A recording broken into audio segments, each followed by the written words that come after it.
Se lo comentábamos en los titulares, hoy comenzó el paro de 48 horas convocado por trabajadores de la Confusam. Esta movilización demanda mejoras en el sistema de atención primaria y denuncia, entre otros aspectos, acuerdos incumplidos por el gobierno. Está en el estudio el doctor Camilo Vaz, él es el presidente de la agrupación de médicos de la atención primaria.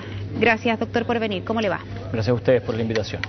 A ver, en grandes rasgos o a grandes rasgos, ¿cuáles son esos incumplimientos o aquello que hoy día genera que la salud municipalizada esté nuevamente movilizada? Primero que nada, el tema del financiamiento, el déficit del financiamiento del sistema público, sobre todo a nivel de la atención primaria.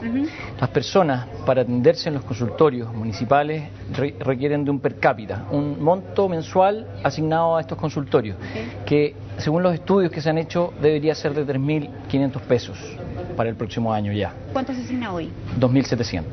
Por lo tanto, lo que sucede es que las municipalidades, y la mayoría son municipalidades pobres, tienen que cubrir este déficit que no traspasa el ministerio. Pero, bueno, las municipalidades no pueden hacerlo. Y eso impacta en la atención de salud de la comunidad todos los días. No tienen hora al médico, no hay medicamentos, no hay exámenes. En ese sentido, la Confusam llegó a un acuerdo el año pasado con el ministro para que este sistema mejorara.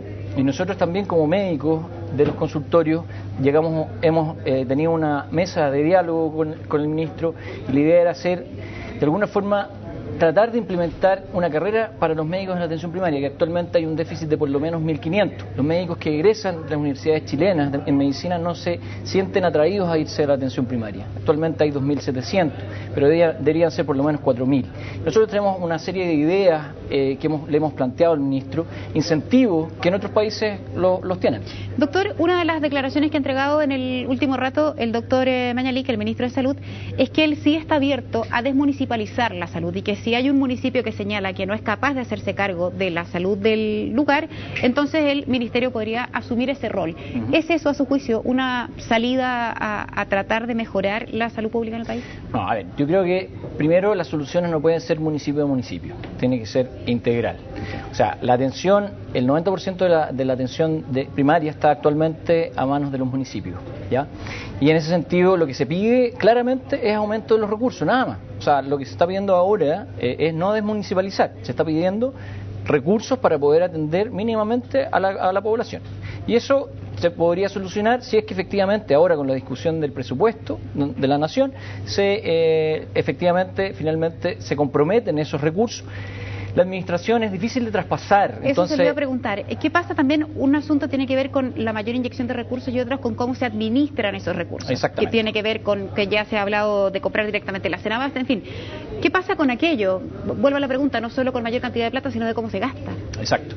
O sea, yo creo que lo que está haciendo el ministro en realidad es desviar el problema. ¿Por qué? El año pasado, en una mesa que trabajamos con él de financiamiento, se estableció que el per cápita mismo tenía que ser para este año, 2011, de 3.100 pesos. Sí. ¿Ya? Y finalmente quedó en la cifra que te mencionaba, 2.700. Entonces, finalmente, el ministerio mismo fue el que dijo el año pasado que eso era lo mínimo que se necesitaba de traspasar. Entonces, lo que ocurre acá es que el ministerio exige a los consultorios que atendan de cierta forma y una cantidad de atenciones y de consultas determinadas, pero no pasan los recursos para ello. Entonces es un contrasentido. Ahora, efectivamente, lo que sucede es que la población no tiene la respuesta que necesita en salud. Y entonces los consultorios municipales se ven en desmedro y el argumento es, bueno, si no funciona hay que desmunicipalizarlo. Pero a mí no me queda claro que esa sea la solución.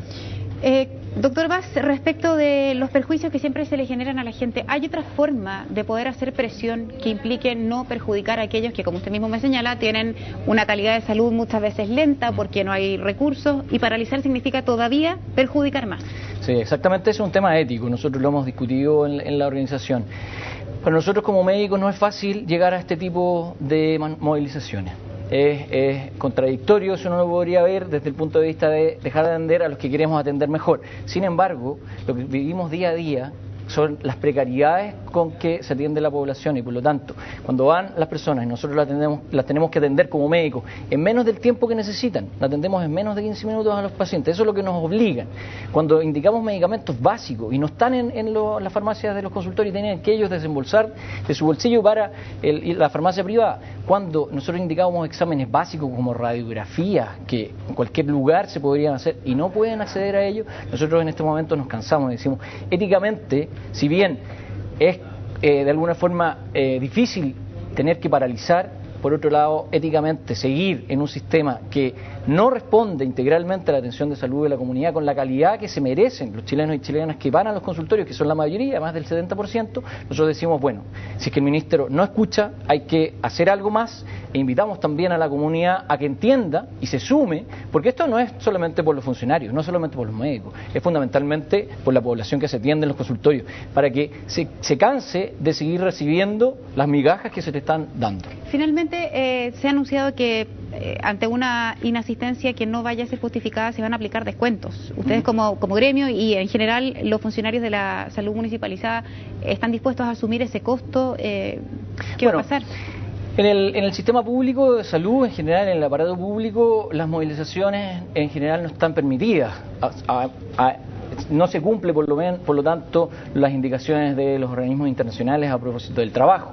Cuando uno quiere mejorar las condiciones de trabajo, empieza un proceso de negociación. Cuando ese proceso de negociación no avanza, que es lo que ha pasado, de que el ministro es capaz de firmar algo el año pasado y no cumplirlo un año después, nosotros, bueno, por un lado decimos, bueno, si el ministro firma algo y después no lo cumple, ¿qué se puede esperar ahora?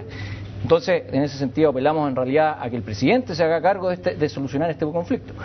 En ese sentido, ¿cuáles son las soluciones? Muchas veces lo que acudimos nosotros es a recuperar esas horas perdidas, es a no producir mayor problema a la población, trabajar más los días posteriores al paro, en fin, una serie de medidas para no perjudicar además a todos los trabajadores y trabajadoras. Antes de terminar, las urgencias de hoy día y mañana se van a atender. Se atienden todas. Perfecto. Bien, doctor, muchísimas gracias por haber venido al estudio. Que le vaya muy bien. Gracias.